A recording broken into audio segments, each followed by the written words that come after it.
Praise the lord, హల్లెలూయా. దేవుని నామానికి స్తోత్రాలు. మీ అందరికీ నా వందనాలు తెలియజేస్తున్నాను. ఈ దినం కొరకు దేవుడు సిద్ధపరిచినటువంటి మాటలు, ప్రియ సహోదరి సహోదరుడా, నేను దేవుణ్ణి ఎంతో ప్రేమిస్తున్నాను. నేను చేసేటువంటి క్రియల్లో ప్రతి దాంట్లో నేను దేవుడికి ఇష్టమైనట్టుగానే ఉన్నాను. నాకు దేవుడు అంటే చాలా ఇష్టం అని చెప్పి నీవు అనుకుంటూ ఉన్నావు. అందుకోసమే దేవుడి దినం నీతోనే మాట్లాడుతున్నాను.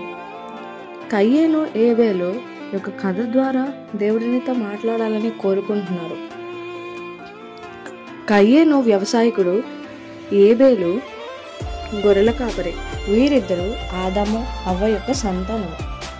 ఇద్దరు వారి యొక్క పనుల్లో ఉన్నటువంటి ఫలాన్ని దేవుడికి అర్పించినటువంటి వ్యక్తులుగా ఉన్నారు. కానీ దేవుడు ఏబేలు యొక్క అర్పణను బట్టే సంతోషించారు. ఎందుకనంటే కయ్యేను కూడా అర్పించాడు, కానీ దేవుడికి ఇష్టమైన అర్పణగా లేదు. ఏబేలు అర్పించిన అర్పణ ఎట్టి రీతి ఉంది అంటే, తన గొర్రెల మందలో ఉన్నటువంటి మొదటిగా పుట్టినటువంటి శ్రేష్టమైన దాన్ని దేవుడికి అర్పించినటువంటి వ్యక్తిగా ఉన్నాడు.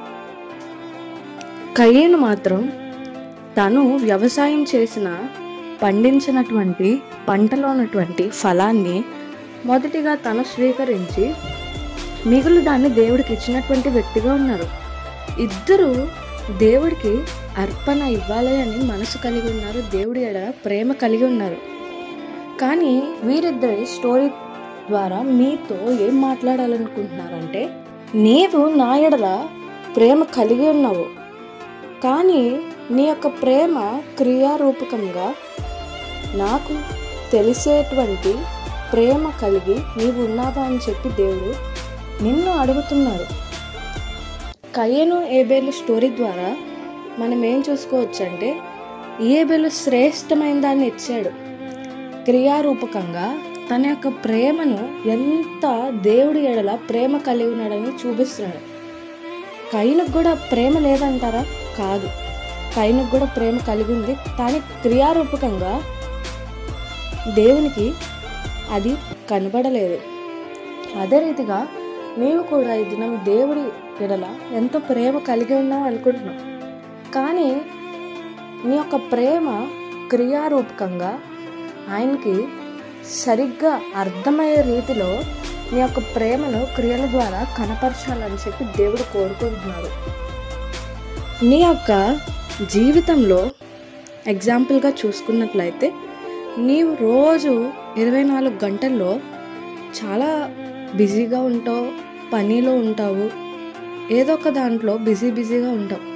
కానీ నీకు ఖాళీ దొరికిన సమయంలో మాత్రమే దేవుడికి ప్రార్థన చేస్తున్నావేమో, నీకు గుర్తొచ్చినప్పుడు వాక్యం చదువుతున్నావేమో, నీకు గుర్తొచ్చినప్పుడు మాత్రమే నీకు ఇష్టమైనటువంటి వాటిల్లో మాత్రమే దేవుడు చెప్పినటువంటి ఆజ్ఞలను అనుసరిస్తున్నావేమో, దేవుడు ఇచ్చినటువంటి నియమాన్ని పాటిస్తున్నావేమో. కానీ దేవుడి దినం అటువంటి భక్తిని చూసి సంతోషించడం లేదని తెలియజేస్తున్నారు. నీవు కూడా ఏబేలు చేసినటువంటి శ్రేష్టమైనటువంటి భక్తి నీవు చేయాలని చెప్పి దేవుడు కోరుకుంటున్నారు. నీ యొక్క ప్రేమ ఆయన ఎడల అమితంగా ఉంది, కానీ క్రియారూపకంగా కూడా అర్థమయ్యే రీతిలో నీ యొక్క భక్తిని నువ్వు చేయాలి. నీ యొక్క జీవితంలో రోజులో మొదటి గడియ ఆయనకి ఇచ్చి నీ యొక్క ప్రేమని ఏంటో తెలియజేయాలి.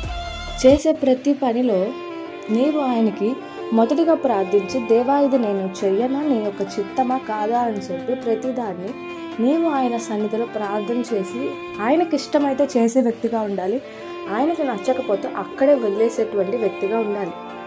నీకు అనుకూలమైనటువంటి సమయంలో మాత్రమే కాక ప్రతికూల సమయంలో కూడా ఆయన ఇచ్చినటువంటి ఆజ్ఞలను నియమాలను పాటించి, నాకు ఈ లోక సంబంధమైన ఏమీ వద్దయ్యా, నా యొక్క శరీర సంబంధమైన కోపం, ద్వేషం, ప్రేమ అన్నీ పక్కన పెట్టి నీ కోసం నేను ఏదైనా చేస్తాను అని చెప్పి నీ యొక్క క్రియల రూపంగా నీ యొక్క ప్రేమ ఎంత శ్రేష్టమైందని చెప్పి ఆయన ఎడల నీవు కనపరిచే వ్యక్తిగా ఉండాలని చెప్పి దేవుడు కోరుకుంటున్నాడు.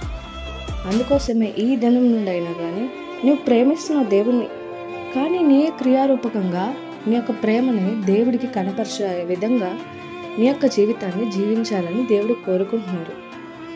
ఈ రోజు నుండి అయినా కానీ నీ యొక్క ప్రేమ దేవునికి శ్రేష్టమైనదిగా కనపరిచే రీతిలో నీ యొక్క జీవితాన్ని జీవిస్తామని యేసు నామం పేరిట కోరుచున్నాను. అట్టి కృప దేవుడు మీకు దయచేయను గాక. ఆమేన్.